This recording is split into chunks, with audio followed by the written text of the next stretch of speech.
এই যে আমি আজকে আবার গোস্ত রান্না করতেছি আলু দিয়ে, কারণ অল্প করে রান্না করতেছি। ফ্রিজ পুরানো ঈদের দিনের গোস্ত দিয়ে এগুলো রান্না করছি, বাটি পুড়ে পুড়ে রাখছি, তো ওগুলাতে জল কম, তো ছেড়ে আবার খেতে চায় না, তা ওর জন্য আবার অল্প করে রান্না করতেছি।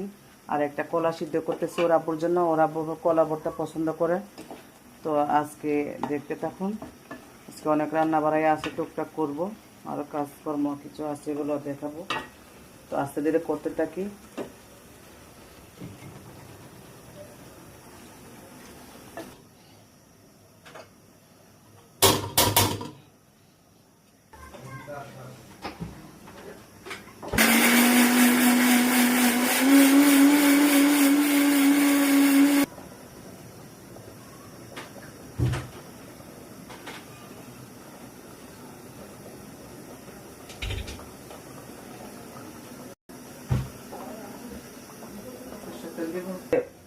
ব্লেন্ডার করা জিরা মরিচ এটা কি বলে যেগুলো এগুলো দিয়ে দিছি, ওটা বলে কি বলে খাইবে আজকে রান্না করে।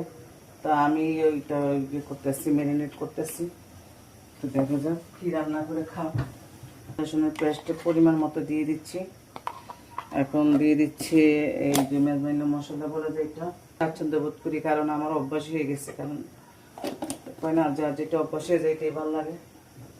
আমাকে যদি শোনো সামোসা এনে তো আমার এই কার্ডে দিয়ে দিতে আমার ভালো লাগবে, এটাই নিয়ম।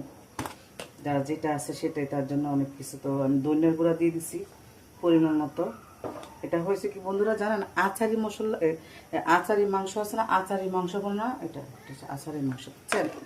তো দেখেন আমি কি করি, দেব না।